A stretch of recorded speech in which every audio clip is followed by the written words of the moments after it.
రక్త తర్పణాన్ని అర్పించినటువంటి అందరికీ ఈ రోజున నివాళులు అర్పిస్తూ ఈ దేశం మాది, ఈ దేశం నీడ మాది, ఈ దేశ జెండా మాది అని గర్వంగా తలెత్తుకొని తిరుగుతూ ఈరోజు స్వాతంత్ర ఫలాలను అందిస్తున్నటువంటి ప్రజానీకానికి అందరికీ కూడా స్వాతంత్ర శుభాకాంక్షలు మరొకసారి తెలియజేస్తూ మన కావలి నియోజకవర్గం 79 సంవత్సరాల స్వాతంత్ర ఫలాలలో మన నియోజకవర్గం అభివృద్ధి పదంలో నడుస్తుందనే దానికి ఈ రోజున కావలి నియోజకవర్గంలో జరిగే అభివృద్ధి కార్యక్రమాలే దానికి తార్కాణం. 1967వ సంవత్సరంలో కావలి మున్సిపాలిటీగా ఏర్పడిన సంవత్సరం నుంచి ఈ రోజు వరకు దాదాపు 85,000 ఓట్లతో 150,000 మంది జనాభాతో విరసిల్లుతూ ఈ రోజున కావలి ట్రంక్ రోడ్డు 9.5 కిలోమీటర్ల పొడవు ఉన్నటువంటి మాగుంట పార్వతమ్మ రోడ్డుగా నామకరణం చెంది ఈరోజు కావలి మున్సిపాలిటీలో ఉన్నటువంటి అన్నీ కూడా అభివృద్ధి పదంలో నడుస్తున్నాయని మీకు చెప్పడానికి నేను ఆనందిస్తున్నా. ముఖ్యంగా మన కావలి పట్టణ అభివృద్ధిలో ఈ రోజున మన ఎంపీ పార్లమెంటు సభ్యులైనటువంటి వేమిరెడ్డి ప్రభాకర్ రెడ్డి గారి చేతుల మీదుగా ఈ రోజున కావలి కలికి యానాదిరెడ్డి బొమ్మ దగ్గర నుంచి భాష్యం స్కూల్ వరకు కూడా ఉన్న రోడ్డుకి ఇంకా ఇరువైపులా మట్టి రోడ్డు లేకుండా పోయేటువంటి వాళ్ళ వాహనదారులకు కావచ్చు, షాపు యజమానులకు కావచ్చు, లేదా పార్కింగ్ చేసుకునే వెహికల్స్ వాళ్ళకు కావచ్చు, వర్షాలు వచ్చినప్పుడు నీళ్లు నిలవకుండా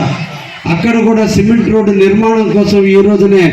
17,05,00,000 రూపాయలతో స్వతంత్రం వచ్చిన రోజున ఈరోజు శంకుస్థాపన కార్యక్రమాన్ని నిర్వహించబోతున్నాం. ఇది కావలి అభివృద్ధి అనే విషయాన్ని కూడా మీకు తెలియజేస్తున్నాం. అదేవిధంగా కలికి యానాదిరెడ్డి బొమ్మ దగ్గర నుంచి ముసునూరు వరకు కూడా, ముసునూరు దగ్గర ఉన్నటువంటి హైవే కలిసేంత వరకు కూడా ఈ 4.5 కిలోమీటర్ల పొడవును కూడా ఈ రోజున 35 కోట్ల రూపాయలతో ప్రభుత్వ అంచనాలతో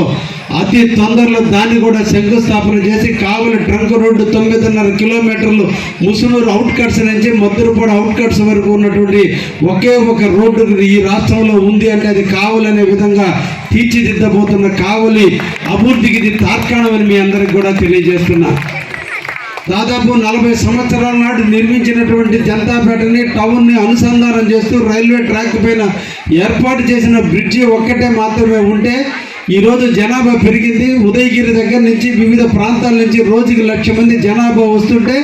75,000 మంది ఉదయగిరి ప్రాంతం నుంచి బింజమూరు, కలిగిరి, కొండాపురం, జగదిగి ప్రాంత వాసులు నిరంతరం వ్యాపారం కోసం కావలికి వచ్చిపోతూ ఉంటే ఉన్నటువంటి ఒకే బ్రిడ్జి ఈరోజు నిరుపయోగం అయిపోతుంటే ఈ బ్రిడ్జి ప్లేస్లో ఇంకా కొన్ని బ్రిడ్జీలు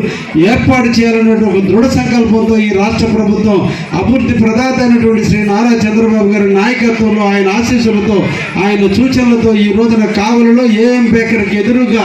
ఈ రోజున ఇంకొక ఫ్లైఓవర్కి నామకరణం చేశాము. అతి తొందరలో డిసెంబర్లో ఈ రోజున ఏఎం బేకర్కి ఎదురుగా ఉన్నటువంటి దాని మీద రైల్వే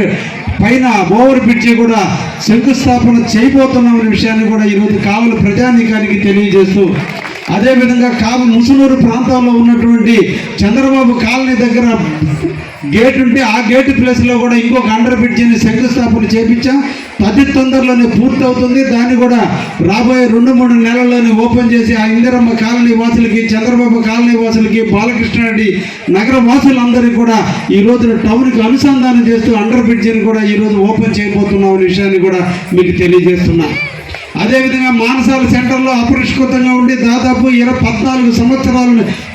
సంవత్సరాల నుంచి ఈరోజు అందరికీ కూడా కలగా మిగిలిపోయినటువంటి కలుగోలమ్మ గుడి దగ్గర ఉన్నటువంటి ఫ్లైఓవర్ బ్రిడ్జి ప్లేస్లో అండర్ పాస్ను కూడా ఈరోజు మంజూరు చేపించేదానికి అన్నీ కూడా సన్నాహాలు సిద్ధమైనవి. తప్పకుండా రాబోయే కాలంలో దాన్ని అండర్ పాస్గా నామోదు చేసి కావలి ప్రజలకు దాన్ని కూడా అంకితం చేయబోతున్నాం. ఇది కావలి ప్రగతి అనే విషయాన్ని కూడా మీ అందరికీ కూడా తెలియజేస్తున్నాం. ఈరోజు ప్రజలు పెరిగారు. ప్రజాస్వామ్యంలో ఈ రోజున కావలిలో అందరూ కూడా వచ్చి నివాసాలు ఏర్పరచుకోవడానికి శాంతి భద్రతలు ఎక్కడా లోటు లేకుండా, రౌడీలకు తావు లేకుండా, గంజాయికి తావు లేకుండా శాంతి భద్రతలు పరిరక్షించడంలో పోలీసు వారి సహాయ సహకారాలతో ఈరోజు కావలి చాలా ప్రశాంతంగా ఉంది. అనేక తరుణంలో తల్లిదండ్రుల బిడ్డలను చదివించుకోవడానికి కావలినే చూజ్ చేసుకొని కావలి ప్రాంతాల్లో వాళ్ళు నివాసాలు ఏర్పరచుకొని కావలిలోనే ఉంటున్నటువంటి తరుణంలో కావలి పట్టణం విస్తరిస్తుంటే విస్తరిస్తున్నటువంటి కావలి పట్టణ ప్రజలకు దాహతను తీర్చడానికి అమృత పథకం కొలాప్స్ అయితే ఆ అమృత పథకానికి బదులుగా ఈరోజు మళ్ళా కొత్త పథకం కింద 43 కోట్ల రూపాయలు కావలికి మంజూరు చేపించి ఈ రోజున ఈ ప్రభుత్వం కావలి ప్రజలకు దాహతను తీర్చడానికి ప్రయత్నం చేస్తుంది. అతి తొందరలో దానికి కూడా ఇప్పటికే శాంక్షన్ అయింది. అతి తొందరలోనే టెండర్లు పిలిచి కావలిలో ఉన్నటువంటి ముసునూరు కావచ్చు, బుడంగుంట కావచ్చు, ఇందిరమ్మ కాలనీ కావచ్చు, బాలకృష్ణారెడ్డి కావచ్చు, వివేకానంద కాలనీ ఈ ప్రాంతానికి పార్కు సంబంధించిన ఏరియా కావచ్చు, పుల్లారెడ్డి నగర్ కావచ్చు, వైకుంఠపురం కావచ్చు, మద్దురుపాడు కావచ్చు, అడవి రాజుపాలెం కావచ్చు, అరటి తోట కావచ్చు, ఈ ప్రాంతాలన్నిటి కూడా ఇప్పుడు కూడా ఆడపిల్లలు తల్లులు ఈరోజు బిందెలతో నీళ్లు తెచ్చుకున్నటువంటి ఒక దుర్మార్గమైనటువంటి పరిస్థితి. స్వతంత్రం వచ్చి 79 సంవత్సరాలు పూర్తయినా ఇప్పుడు కూడా తల్లులు బిందెలతో నీళ్లు తెచ్చుకొని రోడ్డు మీద బోరు పంపుల దగ్గర కొట్టుకోవాల్సిన పరిస్థితి వస్తుంటే దీని నుంచి ఏదో ఒక పరిష్కారం చేయాలి, వాళ్ళకి అక్క చెల్లెలకి తల్లులకి అండగా ఉండాలన్న ఆలోచనతో ఈ రోజున 43 కోట్ల రూపాయలు మంజూరు చేపించామని స్వతంత్ర దినోత్సవం రోజున చెప్పడానికి చాలా ఆనందిస్తున్నామనే విషయాన్ని కూడా ఈ కావలి అభివృద్ధి ఇంత ముందు పోతూ ఈ రోజున కావలి మండలానికి సంబంధించి తుమ్మలపేట రోడ్డు నిర్మాణం కావచ్చు, ఈ రోజున కావలి విస్తరిస్తున్న తరుణంలో అభివృద్ధి ప్రదాత అయినటువంటి శ్రీ నారా చంద్రబాబు గారి నాయకత్వంలో, యువ నాయకుడు అయినటువంటి నారా లోకేష్ బాబు నాయకత్వంలో పారిశ్రామిక ప్రగతి విపరీతంగా అభివృద్ధి చెందుతున్న తరుణంలో కావలిని ఆకులు చేర్చుకోవాలి, కావలికి ఒక అండగా ఉండాలి, కావలిని కూడా పారిశ్రామిక వాడగా అభివృద్ధి చేయాలన్నటువంటి ఒక దృఢ సంకల్పంతో తండ్రి కొడుకులు ఇద్దరు కలిసి ఈరోజు మనకి బీపీసీఎల్ ఇండస్ట్రీ ఇస్తే దాని ఫలితం దాదాపు 1,25,000 కోట్లు ఈ కావలి ప్రాంతానికి వెచ్చిస్తే దాదాపు 1.5 లక్ష మంది ఈరోజు ఉద్యోగ రూపకల్పన జరగబోతుంది. దాన్ని అనుసంధానం చేసుకొని కొన్ని కొత్త ఇండస్ట్రీస్ కూడా రాబోతున్నాయి. ఈరోజు రామాయపట్నం పోర్టు ఒకవైపున, బీపీసీఎల్ కంపెనీ ఒకవైపున, ఇండో సోలార్ కంపెనీ ఒకవైపున, రాబోయే కాలంలో జేఎస్డబ్ల్యూ వాళ్ళ కంపెనీ ఒకవైపున, దక్షిణ వైపున ఎయిర్పోర్ట్ దామోరం దగ్గర ఎయిర్పోర్ట్, ఇవన్నీ కలిసి కలగలిపి ఈ రోజుకి అగ్రికల్చర్గా ప్రాధాన్యత చెందుకున్నటువంటి ఈ కావలి మహాపట్టణం రాబోయే కాలంలో పారిశ్రామిక వాడిగా ప్రగతి చెందబోతూ